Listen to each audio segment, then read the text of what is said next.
समूह में संयुक्त समस्त सदस्यों को यथा योग्य नमस्ते। आपका दिन मंगलमय हो, इस शुभकामना के साथ आइए चलते हैं आज के पाठ की ओर। पाठ से पूर्व सुविचारः।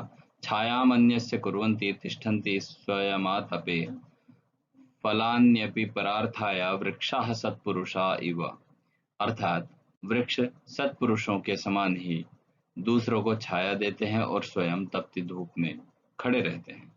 इसके अतिरिक्त फल भी दूसरों के हित के लिए ही देते हैं। अर्थात वृक्षों से हमें परोपकार की शिक्षा लेनी चाहिए।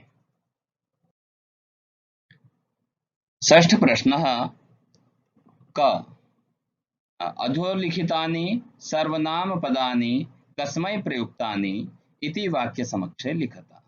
नीचे कुछ वाक्य दिए हैं, 4 वाक्य दिए हैं। 4 वाक्यों में कुछ सर्वनाम शब्द दिए हैं। उन सर्वनाम शब्दों को बोल्ड और अंडरलाइन यानी कि रेखांकित और स्थूल कर दिया गया है। ऐसे उन स्थूल और रेखांकित पदों को सर्वनाम के रूप में प्रयोग किया गया है। और यह सर्वनाम का, जैसे कि आपको हिंदी के अनुसार भी परिभाषा का पता होगा, कि सभी नामों के स्थान पर प्रयोग किए जाने वाले शब्दों को सर्वनाम कहते हैं। सर्वनाम के लिए आपको ज्यादा भ्रमित होने की भी आवश्यकता नहीं है।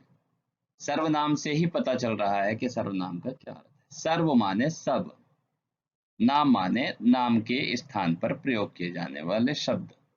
सभी के स्थान पर, सभी नामों के स्थान पर प्रयोग किए जाने वाले शब्दों को सर्वनाम कहते हैं। जैसे वह राम के लिए भी होता है, वह श्याम के लिए भी होता है, वह शब्द स्त्री के लिए भी होता है, वह शब्द पुरुष के लिए भी होता है, वह शब्द एक के लिए भी होता है, वह बहुवचन क्षमा वह स्त्री के लिए भी होता है, वह पुरुष के लिए भी होता है। तो ऐसे शब्दों को सर्वनाम शब्द कहा जाता है। यहाँ पर राजा तम प्रश्नम अपृच्छत, राजा ने उसको प्रश्न पूछे। तो ये तम शब्द किसके लिए प्रयोग किया गया है, यहाँ पर हमने उत्तर में लिख दिया हरे रंग के स्याही से मुनए। तो ये तम शब्द किसके लिए प्रयोग किया गया है? मुनि के लिए। राजा ने मुनि को 3 प्रश्न पूछे। ख तस्य कष्टम विलोक्य मुनि तस्योपचारे प्रवृत्तः। यहाँ पर तस्य, उसके, कष्टम विलोक्य, कष्टों को देख करके, मुनि ने तस्य उपचारे प्रवृत्तः, मुनि उसके उपचार में लग गए। किसके कष्ट?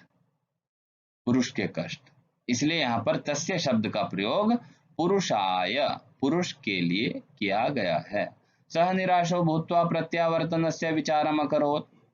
सह, वह, निराशो भूत्वा, निराश होकर के, प्रत्यावर्तन से, वापस लौटने का, विचारम अकरोत्, विचार कर चुका। कौन? सह, वह राजा। तो यहाँ पर सह राजा के लिए शब्द प्रयोग किया गया है, इसलिए हमने इसमें लिखा राज्ये। चतुर्थी विभक्ति है, राजा के लिए सह शब्द का प्रयोग किया गया है। दोबारा घा में भी स स्वकार्य संलग्न एव राजानम यथेष्टम अभ्यनंदत। सह, उसने, स्वकार्य संलग्न एव, अपने कार्य में लगे हुए ही, राजा को इच्छा के अनुसार, यथेष्टम, यथोचित, अभ्यनंदत, उसका अभिनंदन किया। किसने? सह, उसने। उसने किसने? मुनि ने। तो सह शब्द किसके लिए प्रयोग किया गया है? मुनि के लिए। यहाँ पर उत्तर में आया मुनए, मुनि का चतुर्थी विभक्ति, मुनि के लिए। सप्तमः प्रश्नः संधि विच्छेदम कुरुता। नीचे शब्द दिए हैं जो रक्तिम वर्ण से लिखे हुए हैं। यथेष्टम, प्रत्यावर्तनम, तथान्यानि, कश्चित, सेवयैव, तस्योपचारे। इन ये सभी शब्द दो दो शब्दों से मिलकर के, यानी कि संधि होकर के लिखे हुए हैं।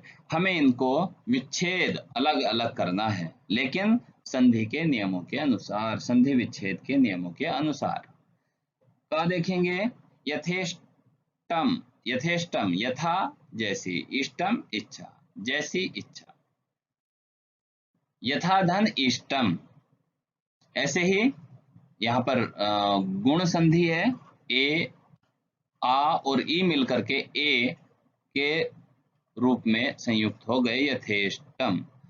ख प्रत्यावर्तनम, पहले भी आपको बताया गया है यण संधि कब होती है, जब धन के बाद कोई स्वर हो और उससे पूर्व ई, उ, री या री अक्षर आते हो। यहाँ पर प्रति में अंतिम वर्ण क्या है, ई है, तो यहाँ पर प्रति ई को यह हो जाएगा प्रत्य, और आगे आ है तो प्रत्यावर्तनम, यानी कि यण संधि का प्रयोग हुआ है।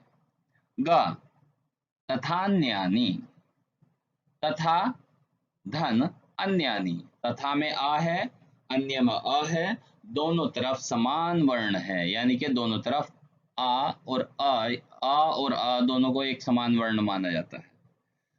यहाँ पर जहां पर समान वर्ण हो वहां पर दीर्घ संधि होती है। तथा धन अन्यानि, तथान्यानि दीर्घ संधि। घ कश्चित, कश्चित कह धन चित, यहाँ पर स्वर संधि है, शुत्व संधि है। विसर्ग के स्थान पर श हो गया क्योंकि आगे च है, हो गया कश्चित। ङ में सेवया, सेवयैव, सेवया धन एव, सेवया सेवा के द्वारा ही। सेवया में अंतिम वर्ण या आ है, आगे ए है, आ धन ए बराबर आई वृद्धि संधि, तो बन जाता है सेवयैव। तस्योपचारे, तस्य धन उपचारे, तस्य में अंतिम वर्ण अ है, धन के बाद पहला वर्ण उ है, तो अ धन उ बराबर ओ, गुण संधि। तस्योपचारे।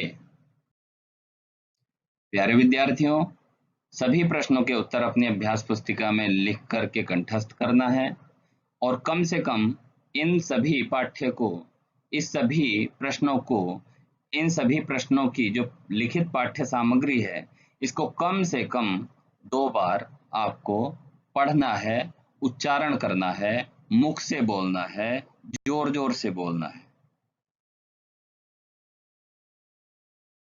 ग्रुप में संयुक्त समस्त सदस्यों को इस ई लर्निंग कक्षा के कुशल संपादन में अभूतपूर्व सहयोग के लिए सभी का धन्यवाद। आप सभी का दिन मंगलमय हो। डॉक्टर विजय कुमार त्यागी।